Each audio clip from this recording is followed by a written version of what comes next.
It seems like they're just leaning into it. Like there's no course correction at all. Just leaning into the kooky. Yeah. Fun times. I'm a private investigator. I've got some books as super mayor. Inside I have from the United States District Court, Northern District of. So get ready, because today we're diving into the wild world of local politics that's completely off the rails. You know how small towns are usually peaceful, maybe even a little dull, with town hall meetings where the biggest issue is a debate over a new stop sign? Well, not in Dolton, Illinois. This small village has found itself at the center of a massive scandal involving Mayor Tiffany Henyard, who's been accused of everything from threatening her own residents to hiring a lawyer with a questionable past. And yes, that. Joe Rogan has even called her out on his podcast, turning this local scandal into a national headline. Things are getting crazy, and we're here to break down all the juicy details. So weird. It really is like the whole country's hypnotized. And I just think this is a perfect storm of things that are happening all at the same time. Let's start with the biggest headline here, Joe Rogan. The guy who's known for diving into controversial topics, whether it's politics or celebrity gossip, decided to put Dolton's Mayor Tiffany Henyard in the spotlight on one of his recent episodes. And when Rogan speaks, people pay attention. He didn't hold back either. According to Rogan, the allegations against Henyard are major red flags for anyone worried about government overreach and public trust. For someone with Rogan's platform to focus on a small-town mayor speaks volumes about how big this controversy has become.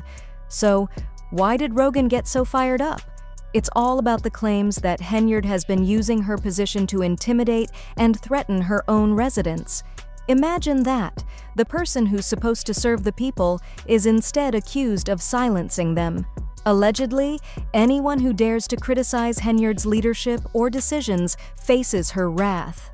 There are rumors that those who have spoken out against her have suddenly found themselves under extra scrutiny from local authorities. Some even suggest that Henyard's administration has retaliated by shutting down businesses or making people's lives difficult in subtle but effective ways. It's shameful. Y'all are a disgrace. We're watching the fall of this administration. Rogan, never one to shy away from calling out public figures, really emphasized how this situation is a prime example of why elected officials must be held accountable. In his usual no-nonsense style, he framed it as a serious abuse of power, something everyone should be paying attention to. He even added a warning that this could just be the tip of the iceberg when it comes to small-town politics flying under the radar. And let's be honest, once Rogan drops your name into the conversation, it's pretty much guaranteed that your scandal is about to explode. The judge issued a temporary restraining order blocking her from making those appointments without approval from Trump. But that's just the beginning of the drama surrounding Henyard. As if the allegations of threats weren't bad enough, it's her recent legal moves that are raising even more eyebrows. Get this, Henyard has hired a lawyer named Beau Brindley, and his reputation only makes this whole situation look even sketchier. If you haven't heard of him, Brindley has been involved in some of the most notorious legal cases in recent memory, and not in a good way. He's the guy who defended R. Kelly's former manager, yes, that R. Kelly, who was at the center of one of the biggest scandals in the music industry. Brindley is known for his aggressive, sometimes controversial legal tactics, leaving many wondering why Henyard would choose him. Was it out of desperation? Or does she think his hardball approach is exactly what she needs to dig herself out of this mess? Either way, it's not a good look when your lawyer has been accused of playing dirty in court. Brindley has been tied to accusations of coaching witnesses, using questionable courtroom strategies, and generally pushing the ethical limits of the legal system. So the fact that Henyard turned to him is setting off all sorts of red flags for those following the scandal. We're appreciative to receive the information today. We have the best mayor ever. I've been here since 1993. Now let's zoom out for a second and look at how things spiraled out of control. Henyard became the mayor of Dolton in 2021 after winning by a landslide. She got over 80% of the vote. At first, it seemed like she was going to be a powerhouse leader, even making history as the first female mayor of Dolton. But fast forward a couple of years, and things aren't looking so rosy anymore. The residents of Dolton are fed up. not just because of her alleged intimidation tactics, but also because of how she's handled the village's finances. And this is where things start to get really murky. My vetoes. So I got 7 vetoes here. Remember when we said this started as a small-town scandal? Well, it's a small town with big money problems. Henyard has been accused of spending taxpayer dollars like there's no tomorrow, and not on things that benefit the village. We're talking extravagant trips, lavish parties, and even purchasing a brand new vehicle, rumored to be a luxury Tahoe costing upwards of $150,000, all on the taxpayer's dime.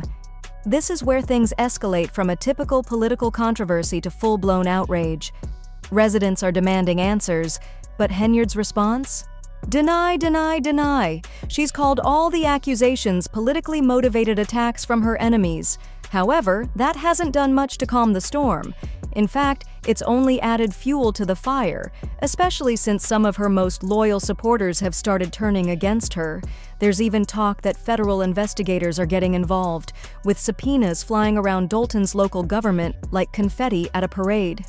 The judge today declining to hold her in contempt, but did warn her that if she did not follow the ruling, he would. Let's not forget that the judge in this case has already hit Henyard with a restraining order, barring her from making any more appointments to key village positions without board approval. But does Henyard seem to care? Apparently not. Despite the court order, she's been accused of continuing to surround herself with controversial figures, some of whom have no business being in those roles. Take Michael Smith, for example. He was supposed to be appointed as village administrator, even though the current one, Keith Freeman, is still in office. It's almost like Henyard is daring the court to act, practically taunting them to crack down harder on her. Talk about playing with fire. Now, let's pivot back to Dolton's residence for a moment. You'd think that after all the accusations against Henyard, she'd at least try to make amends or clear the air, right? Nope. Instead, she's doubled down, holding her own separate meetings when the trustees organize theirs, and even filing lawsuits to stop them from holding meetings altogether. In one instance, Henyard was booed out of a meeting after showing up an hour late, attempting to make appointments, and then accusing the board of corruption. It's like something out of a reality TV show, but the stakes are real, and the people of Dolton are the ones suffering. Lawsuit on top of all the other lawsuits is a waste of the taxpayer. One of the wildest twists in this whole situation is that Henyard is now suing the village trustees and the Dolton Park District. Yes, you heard that right. She's taking legal action against them because they've been holding meetings at a field house instead of Village Hall. The backstory here is that the Illinois Attorney General ruled that Village Hall couldn't legally accommodate the large crowds showing up for these meetings, so the trustees moved them to a bigger venue. But Henyard claims this is all part of a plot to undermine her authority. She's even tried to invalidate any business conducted at these meetings, arguing that they weren't held in the proper location. That meeting was improperly called and improperly held. The residents of... But here's the kicker. While she's suing everyone in sight, Henyard is also gearing up for re-election. That's right. Despite all the scandals, accusations, and drama, she's announced on social media that she's running for a second term as mayor. Her post read, "Attention, tension, attention. I am running for e-election for mayor of Dolton. As you can imagine, the reactions to this have been priceless." One comment captured the sentiment perfectly. "This woman needs to be thrown in jail now." And honestly, that seems to be the sentiment shared by many Dolton residents. People are furious, and for good reason. Henyard's term has been riddled with one controversy after another, and instead of addressing the issues head-on, she's only digging herself deeper into this chaotic mess. Another comment summed it up bluntly, saying, "She used taxpayers' money to travel and to Vegas and party, also bought a brand new Tahoe for $150,000 on the taxpayer dime, and anyone that opposes ER will face the wrath of eviction and having their business shut down. It's easy to see why people are so angry." Henyard's leadership, or lack thereof, has turned what should have been a peaceful local government into a soap opera filled with corruption, power grabs, and legal battles. Just when it seems like things can't get any worse, something new pops up. Whether it's her extravagant spending or her latest legal maneuver, Henyard just can't seem to stop making headlines for all the wrong reasons. Alright. I guess anything else? I get sued all the time. Y'all Now, you might be wondering, how does this all end? Will Henyard actually face consequences for everything she's been accused of? Or will she keep dodging accountability, blaming her political enemies for all her problems? One thing's certain, the people of Dolton are fed up and the pressure is mounting. Between the FBI investigation, court orders, and growing public outrage, it's starting to feel like Henyard's time in office could be running out.